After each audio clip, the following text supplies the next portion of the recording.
और उसको एक प्रेशर देंगे, एक टेम्परेचर देंगे तो ब्लास्ट होगा। ये आपके नॉलेज के लिए मैं लो एक्सप्लोजिव के बारे में बताना चाह रहा हूं। तो मैं आपसे ये कहना चाह रहा हूं कि कोई ना कोई ऐसा केमिकल और उस गाड़ी के अंदर था जिसको अमोनियम नाइट्रेट के साथ क्या किया गया था, रिएक्ट किया गया था, और दोनों को रिएक्शन के बाद एक धमाका हुआ। उस धमाके के बाद आप सबको पता है कि लाल किले के सामने क्या इफेक्ट हुआ। देश के अंदर बहुत सारे लोगों का सवाल कि इसके तार कहां से जुड़े थे। मैंने आपको बोला कि इसके तार पाकिस्तान के जैश के साथ, यानी कि मौलाना मसूद अजहर, आईएसआई के साथ, इनका जो हैंडलर बैठा हुआ था वो तुर्की के अंदर बैठा हुआ था, क्योंकि ये डॉक्टर जो आदिल, ये कई बार तुर्की के वहां भी क्या हो गए थे, इन्होंने मीटिंग्स वगैरह करी।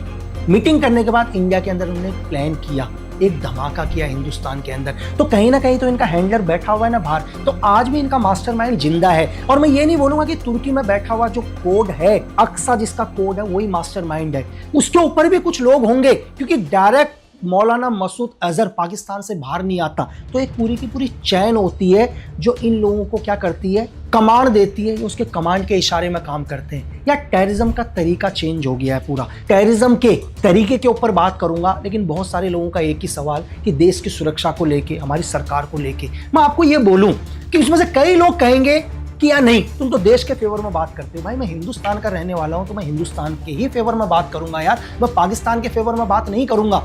जब ये धमाका हुआ, आपको पता है धमाके के कुछ ही मिनट के बाद हमारे देश के गृह मंत्री ब्लास्ट सीन में मौजूद थे। इसका मतलब आप समझते हैं?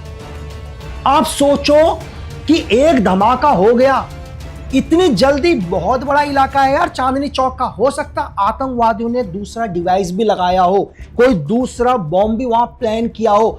तब तक देश का प्रोटोकॉल होता है कि जब तक पूरे एरिया को सिक्योर नहीं किया जाता, सेफ नहीं किया जाता, हमारी NBDC, national bomb data centre, NIA, NSG clearance की रिपोर्ट नहीं देगी, देश का कोई भी वीवीआईपी उस जगह पर नहीं आएगा। लेकिन इसके बावजूद भी हमारे देश के गृह मंत्री उस जगह पर मौजूद थे यार। सिर्फ किस लिए? इस देश को यह बताने के लिए कि ये देश आपके साथ है, जिस जगह पर एक आम आदमी भी जाने से डरेगा, क्योंकि अभी अभी एक धमाका हुआ है, दूसरा भी हो सकता है। देश के गृह मंत्री वहां पर मौजूद है।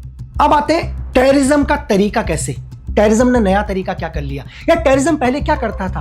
अनपढ़ लोगों को, जो लोग पढ़े लिखे नहीं होते थे, उन लोगों को क्या करता था, अपनी ऑर्गेनाइजेशन में डालेगा, उनसे अटैक कराएगा, उनसे धमाके कराएगा। लेकिन उसने कहा नहीं, जिस तरह आप लोग अपग्रेड होते हो ना यार, आईफोन पहले 10 लिया, 11, आज 17 में आ गए, तो आतंकवाद ने भी अपना तरीका चेंज कर दिया यार। उन्होंने पता है क्या बोला? उन्होंने बोला कि यार देश के बॉर्डर सिक्योर हैं, देश के अंदर हाई एक्सप्लोजिव नहीं आ सकता, हम एक काम करते हैं, ऐसे आदमी को चुनते हैं जो देश के अंदर से केमिकल लाकर, लो एक्सप्लोजिव को लाकर उसी से धमाका कर दे।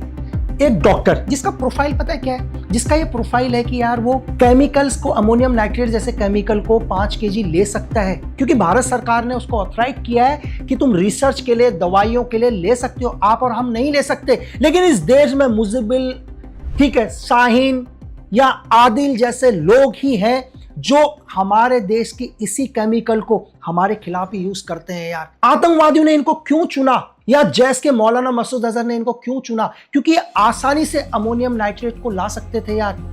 आप सबके जहन में एक ही चीज होनी चाहिए यार कि ये कैसे, ये डॉक्टर, इतने पढ़े लिखे लोग कैसे आईएसआई के टारगेट में आते हैं, कैसे मौलाना मसूद अजहर जैसे लोगों के टारगेट में आते हैं। मैं आपको समझाने की कोशिश करता हूँ। आज मैं दिल्ली ब्लास्ट के ऊपर बात कर रहा हूँ, कई बार मैं देश को लेके बात रखता हूँ, तो बहुत सारे लोग क्या होते हैं, इसका विरोध भी करते हैं, क्योंकि हमारे देश में रह रहे हैं ना यार, यहीं खा रहे हैं, यहीं पले, यहीं कई स्कॉलरशिप में बड़े हुए, और इसी देश के खिलाफ होते हैं। तो आपने मेरे भी देखे होंगे या दुनिया में किसी भी देखे होंगे, बहुत सारे लोग कमेंट्स करते हैं, एंटी इंडिया बात करना शुरू करते हैं। तो आईएसआई की पूरी एक विंग है जो इन चीज़ों पर नज़र रखता है, जैसे लक्की बिस्ट के हर वीडियो के ऊपर नज़र रखता है। बहुत सारे लोग क्या करते हैं, कमेंट्स करते हैं, कोई नीचे लिखता है हिंदुस्तान मुर्दाबाद, कोई क्या लिखता है, आपने देखा होगा। तो आईएसआई की एक विंग क्या करती है, उस कमेंट को पढ़ती है, उसकी आईडी के अंदर जाती है और लगातार उसे वॉच करना शुरू करती है, उसकी आईडी को। ऐसा नहीं एक दिन, एक महीना, साल भर तक कंटिन्यूस आईडी के ऊपर नजर रखती है। जब आईएसआई को पूरा लग जाता है कि यार ये आदमी तो बिल्कुल आतंकवादी बनने के लायक है, ठीक है, हिंदुस्तान के अंदर रहकर ही ये हिंदुस्तान के खिलाफ है, तब आईएसआई इनसे कांटेक्ट करती है। ऐसा नहीं है कि एकदम से डॉक्टर आदिल जैसे तक अगले दिन ही आईएसआई पहुंच गई होगी। इसे कंटिन्यू वॉच किया होगा आईएसआई ने। जब आईएसआई को यकीन हो गया कि यार नहीं, ये तो हिंदुस्तान में रहकर हिंदुस्तान को ही मारने की साजिश रच सकता है या हमारे काम आ सकता है, तब वो लोग इन लोगों तक पहुंचते हैं यार। तो आप समझ सकते हैं एक छोटा सा कमेंट्स कैसे आईएसआई उस कमेंट के माध्यम से एक आदमी तक पहुंच जाती है, उसको सोच को एनालाइज करती है। आपको स्क्रीन में 4 पोस्टर नजर आ रहे होंगे यार, शायद आपको किसी न्यूज चैनल में पोस्टर नहीं दिखे होंगे। ये पोस्टर पता है क्या है? मौलाना मसूद अजहर की बहन शाहिदा अजहर, उसने इंडिया के अंदर या दुनिया के अंदर एक महिला ब्रिगेड खोल रही हो। मेरी बात समझ रहे हो? जैसे कि पहले क्या होते थे, फिदाइन होते थे आतंकवादियों में, अब इन्होंने बोला है कि यार नहीं, हम महिलाओं को भी क्या करेंगे, एंटी इंडिया बनाएंगे या देश के खिलाफ बनाएंगे। तो ये जो 4 पोस्टर आपको नजर आ रहे हैं ना स्क्रीन पर, ये पहला है 25 अक्टूबर को। ये पोस्टर पूरे पाकिस्तान के अंदर सर्कुलेट कराए गए थे, जिसमें ऑनलाइन क्लासेस चलाई गई थी महिलाओं के लिए कि कैसे उन्हें तैयार किया जाए, कैसे उन्हें आतंक के रास्ते में डाला जाए।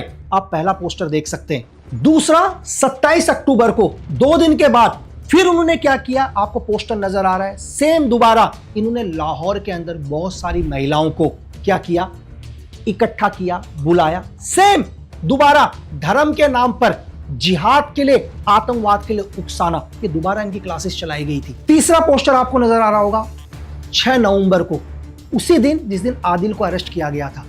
ये कहां, बलूचिस्तान के अंदर, सेम दोबारा कुछ एक महिलाओं की, औरतों की, बच्चों की सेम क्लासेस, एंटी इंडिया, जिहाद के नाम पर लोगों को मारना, आतंक फैलाना, बेगुनाह इंसानों को मारना, कैसे ये लोग धर्म के नाम पर लोगों का ब्रेन वॉश करते हैं। ये आपको तीसरा पोस्टर नजर आ रहा होगा। और चौथा आपको 8 अक्टूबर का नजर आ रहा होगा, धमाके से 2 दिन पहले का, कि किस तरह से इन्होंने ऑनलाइन क्लासेस चलाई थी। और इन सब की मास्टरमाइंड कौन? मौलाना मसूद अजहर की बहन शाहिदा अजहर। और शाहिदा अजहर की हिंदुस्तान में महिला ब्रिगेड को कौन कमांड करना चाहती थी? शाहीन, डॉक्टर शाहीन। एक क्वेश्चन, डॉक्टर शाहीन की गाड़ी में AK-47 में मिली, आदिल के पास भी AK-47 मिली। बहुत सारे लोग कह रहे होंगे यार कि AK-47, इसका मतलब जो मेरा तजुर्बा है, ये मेरा व्यक्तिगत विचार है, मेरी व्यक्तिगत अनुभव है, अगर उन्होंने AK-47 रखी है ना फीमेल डॉक्टर शाहीन ने, तो इसका मतलब उसको चलाना आता है। यार अगर मैं आपके हाथ में AK-47 दे दूं, आपके तो डंडा है ना यार, आपको पता ही नहीं है कहां से मैगजीन भरेंगे, कैसे कॉक होगा, कैसे सेफ्टी केज को R से S से या A में करेंगे, आपको कुछ भी नहीं पता, तो आपके लिए तो एक लकड़ी का डंडा है। तो इसका मतलब शाहीन के पास अगर AK-47 थी तो दुनिया के किसी ना किसी जगह पर तो उसने AK-47 चलाने की प्रैक्टिस करी थी ना यार, तभी उसको भरोसा है कि भविष्य में मैं AK-47 चला सकती हूँ। तो इसका मतलब इसने हथियारों की ट्रेनिंग ली, जिस तरह से शाहीन ने हथियार की ट्रेनिंग ली है ना दुनिया के किसी ना किसी कोने में, उसी तरह से डॉक्टर उमर हो या डॉक्टर आदिल हो, मुजिबिल हो, इन सभी लोगों ने आईडी बनाने की ट्रेनिंग ली है। बिल्कुल इनको ट्रेन किया गया था, तभी तो दिल्ली जैसे इलाके के अंदर एक इतना बड़ा धमाका हुआ। मैं सिर्फ आपसे एक ही चीज कहना चाह रहा हूं कि आज क्या है, टेररिज्म ने इनका थोड़ा सा तरीका सुन लेना।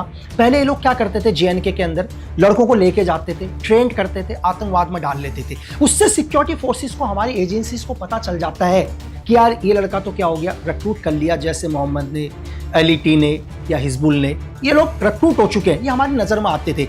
लेकिन टेररिज्म ने बोल दिया नहीं, अब आप क्या करोगे, हम आपको ट्रेन करेंगे, आप हमारे लिए काम करोगे, लेकिन आप एक स्लीपर मूड पर काम करोगे। मेरी बात समझे, ये काम आतंकवाद के लिए कर रहे हैं, लेकिन ये आप और हमारे बीच में ही रहते हैं। ये तरीका चेंज हो चुका है। पहले क्या था, सीधे आदमी AK-47 उठाता था, सिक्योरिटी फोर्सेस के खिलाफ खड़ा हो जाता, लेकिन नहीं, अभी पूरे ट्रेंड है और आप और हमारे बीच में ही रह रहे हैं। तो मैं सिर्फ आपसे ये चीज कह रहा हूं कि और भी ऐसे लोग हो सकते हैं जो हमारे देश के अंदर ही रहते हैं, यहीं खाते हैं और हमें ही नुकसान पहुंचाने की कोशिश करते हैं। तो आप हमेशा अवेयर रहें।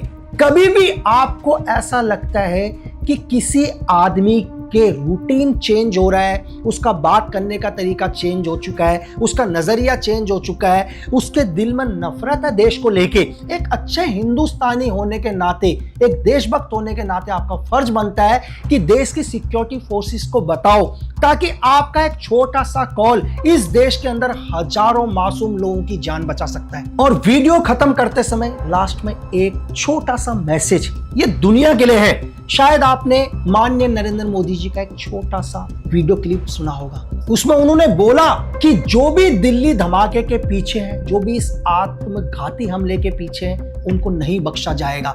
और 2014 के बाद शायद बहुत कम लोगों ने गौर किया होगा कि आज से पहले माननीय नरेंद्र मोदी जी जब भी बोलते थे, कहते थे हमारी सुरक्षा बल, हमारी फौज इसका बदला लेगी। पहली बार इस स्टेटमेंट को सुनना, उन्होंने बोला कि हमारी एजेंसीज इसका बदला लेंगी। हमारी एजेंसियां इस षड्यंत्र की तह तक जाएगी। इसके पीछे के षड्यंत्रकारियों को